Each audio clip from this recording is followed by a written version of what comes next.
आसाराम के भक्तों पर साइड इफेक्ट्स, टूट की कगार पर रिश्ते। भोपाल में एक दंपति का कहना है कि उनका वैवाहिक जीवन संकट में पड़ गया है। भोपाल के बैरागढ़ में रहने वाली एक महिला ने थाने में शिकायत दर्ज कराई है कि आसाराम बापू के सामने लिए ब्रह्मचर्य व्रत से दंपति की शादी संकट में पड़ गई और शादी के 1.5 साल बाद भी उनका दाम्पत्य जीवन शुरू नहीं हो सका। आरोप लगाया है कि पति जो तथाकथित रूप से आध्यात्मिक अपने आप को बता रहा है कि आसाराम बापू जो के प्रभाव में है और वो एक मतलब अध्यात्म के नाम पर वो उनके और पति और पत्नी के बीच में कुछ ऐसी डिस्प्यूट्स हैं जिसके कारण से वो सामान्य रूप से पति पत्नी की तरह उनके बीच में एक विवाद की स्थिति है। पूरे मामले को लेकर पुलिस भी पसोपेश में है। फिलहाल पति पत्नी दोनों की काउंसलिंग चल रही है।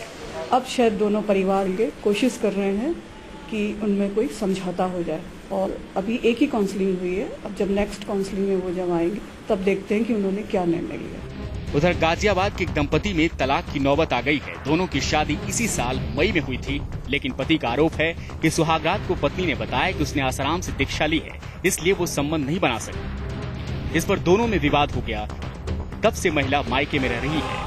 शादी के 5 दिन बाद ही अपने भाइयों के साथ घर चली गई, ये कह करके कि मैं आसाराम की पत्नी हूँ, मैं उसी के साथ रहूंगी, मैं उसी के साथ रहती हूँ। पहली रात में ही सब कुछ चले दिखाए पूरे कि भैया जहर खा लूंगी, ये कर लूंगी, वो। उधर पत्नी का कहना है कि शादी के कुछ दिन बाद उसने आसाराम से गुरु दीक्षा लेने की बात पति को बताई थी, मगर उसने संबंध बनाने को मना नहीं किया था। दीक्षा की बात सुनकर पति ने ही उससे संबंध बनाने से इनकार कर दिया और उसे शारीरिक और मानसिक रूप से प्रताड़ित किया। इस सदमे से उनकी मां की मौत भी हो चुकी है। अब पत्नी ने दहेज उत्पीड़न का आरोप लगाते हुए पुलिस से शिकायत की है। मामला पुलिस के परिवार परामर्श केंद्र में पहुंचने के बाद भी उनके बीच का विवाद नहीं सुलझ रहा। पुलिस अब महिला और उसके पति के आरोपों की जांच के बाद कार्रवाई की बात कह रही है। पति का आरोप है कि वो दीक्षा लेने के कारण उससे कोई संबंध नहीं रखना चाहती। पत्नी का आरोप है उसने आसाराम बापू से दीक्षा ली है, लेकिन दीक्षा का शारीरिक संबंध और वैवाहिक या दाम्पत्य जीवन से कोई ताल्लुक नहीं है। पति उसे खुद ही नफरत करता है और एक बहाना बना रहा है कि आसाराम से दीक्षा लेने के कारण वो उसके साथ नहीं रहेगा। जांच के उपरांत यह पाया जाता है कि पति आसाराम बापू से दीक्षा के बहाने उससे मुक्ति पाना चाहता है, तब उसके खिलाफ कार्रवाई करें। दोनों परिवार एक दूसरे पर शादी से पहले की जानकारियां छिपाने का आरोप लगा रहे हैं, लेकिन परामर्श केंद्र के काउंसलर ने एक बार फिर से दोनों पक्षों को बुलाकर समझाने का फैसला लिया है। अब देखना ये है कि आसाराम की दीक्षा पर विवादों के चलते रिश्तों में आई ये दरारें कब तक भरती हैं। Team news nation.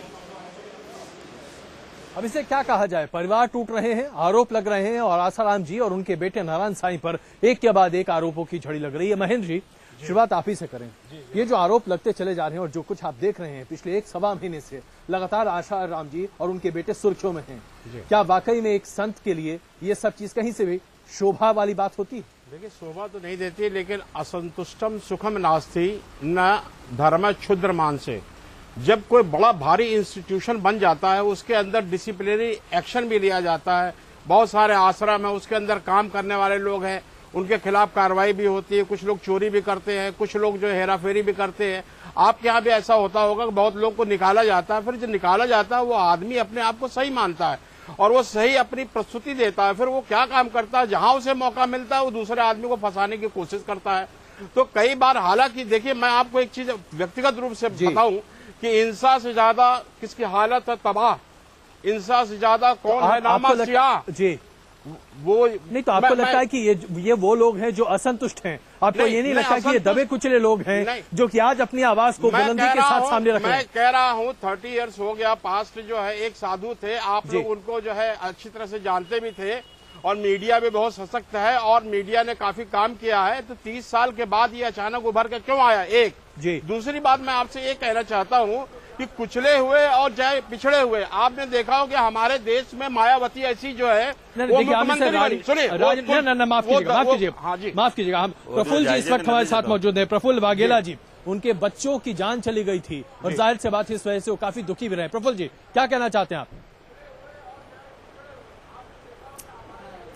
मैं महेंद्र सिंह शर्मा जी से एक बात पूछना चाहता हूं कि उन्होंने एक मीडिया में एक बात बताई थी कि मेरे साथ 100 लड़कियां 100 स्त्रियां बात सेक्स जो है मनाने करिए की बात अभी कर की, रहे हैं। अभी उसमें व्यक्तिगत से बात एक करिए। मिस इंडिया वो भी है। मैंने उसमें जो है मैंने अपने आप को क्षमा मांग लिया था। सुनिए 15-20 ये जो दिन बात कर पहले रहे की हैं ये बात कर रहा जानबूझ हूं। करके उछाल रहे हैं। क्षमा और मान उसमें लिया था, लेकिन मैंने आपको पहले सोच ही के तो बोलना उसमें चाहिए। मैंने क्षमा और मांग आप लिया जिसमें था। समर्थन आपकी कर बात रहे तो हैं, सुन लीजिए ना, आपकी बात तो सुन लीजिए ना, जरा बात तो बात सुन लीजिए। यहाँ आसाराम वो किसी और चैनल की बात कर रहे हैं।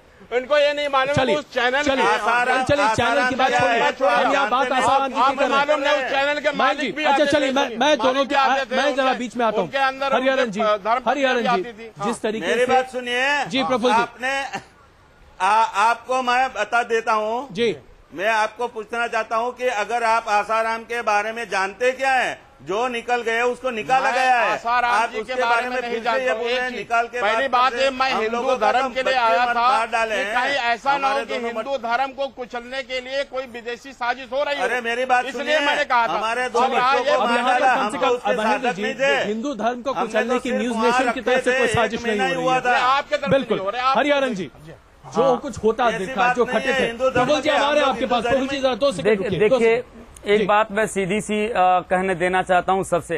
जी बार बार हर बात को दबाया जा रहा है, लेकिन एक बात देखिए, संत भगवान जो भी ये बातें करते हैं, आज भारत के अंदर सनातन धर्म की ये समस्या है कि जो भी इस मंच पर आता अपने आप को भगवान सिद्ध करता है।